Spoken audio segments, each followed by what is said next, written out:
Beberapa hari sudah saya telah menyatakan bahawa air itu masalah besar sebenarnya. Ya benar, ia menjadi salah satu perkara apabila saya bertemu dengan rakyat.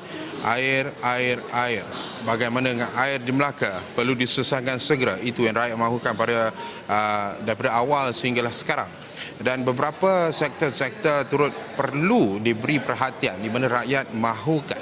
Mungkin dari sudut bantuan yang lebih, terutamanya sektor-sektor bagi golongan B40 ke bawah, di mana pekerjaan mereka, bantuan-bantuan yang mungkin boleh diberikan secara langsung kepada mereka, boleh ditambah nilai dan sebagainya. Itu antara yang dimahukan oleh rakyat. Dan begitu juga dengan sektor, mungkin kita cakap dari segi pembangunan, ya Melaka telah membangun. Begitu juga dengan rumah mampu milik, di mana ada permintaan yang agak tinggi di Melaka yang mahukan rumah mampu milik, yang di mana kediaman yang idaman mereka mahukan. Mungkin kerajaan boleh melakukan sesuatu. Sebelum ini di bawah pentadbiran Adzizari ada program-program rumah mampu milik yang telah pun dilakukan.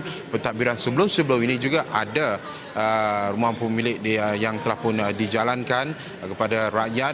Program itu rakyat mahukan. Ada perkara-perkara yang baik kepada rakyat mahukan ia diteruskan oleh pentadbiran siapa saja, mungkin kerajaan negeri di bawah Perikatan Nasional. Jika ia diwujudkan pada Isnin nanti, ia perlu diteruskan yang baik itu dan perlu tambah nilai, kata orang, improvement perlu untuk rakyat, supaya rakyat di Melaka ini merupakan bandar UNESCO dan pelancongannya mungkin perlu lebih ditambah nilai. Itu rakyat mahukan sebenarnya. Sepanjang saya berada hampir 2 minggu di negeri Melaka, Fauzi, itu suara rakyat yang kita berikan.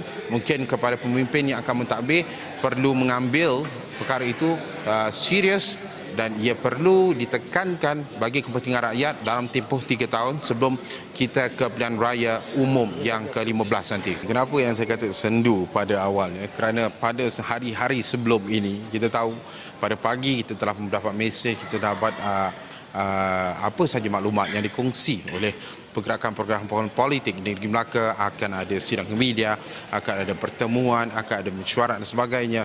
Namun hari ini merupakan hari Jumaat, jadi segalanya berjalan selepas selesai solat Jumaat, jadi jam 3.30 ke atas. Jadi pada awalnya sehingga tengah hari tadi tiada apa yang berlaku, segalanya berjalan seperti biasa, dan kami pun menunggu sebenarnya sambil mencari apa yang akan berlaku selepas ini, teka-teki itu.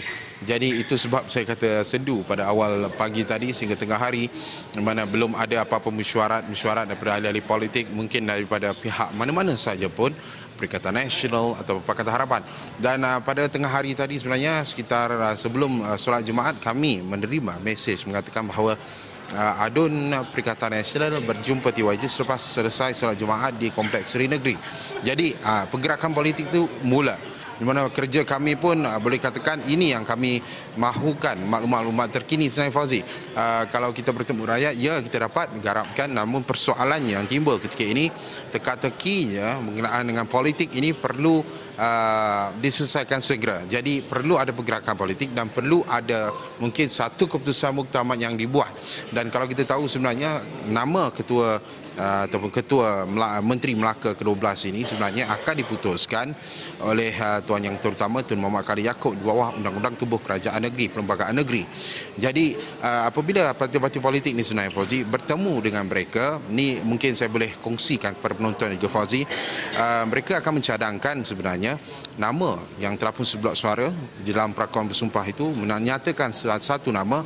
Dan kalau saya mungkin boleh sebut sedikit, di mana pada Perikatan Nasional dikabarkan mereka menamakan seorang adun, iaitu Datuk Sulaiman, menjadi Ketua Menteri Melaka, calonnya. Dan kita tahu di mana daripada Bersatu, di mana Perikatan Nasional telah pun keluar daripada Bersatu di negeri ini tanpa menyokong Perikatan Nasional. Jadi ada juga nama daripada adun daripada Bersatu di negeri Melaka ini turut dicalonkan. Itu kabar, cakap-cakap yang kami dengar sini. Jadi itulah sebenarnya kami pun setiap hari menantikan kabar-kabar gembira kepada rakyat Melaka. Siapa saja mentadbir negeri ini sebenarnya, Fauzi, politiknya harus jelas, dan politik kemelut ini perlu diselesaikan dengan kadar segera, Fauzi.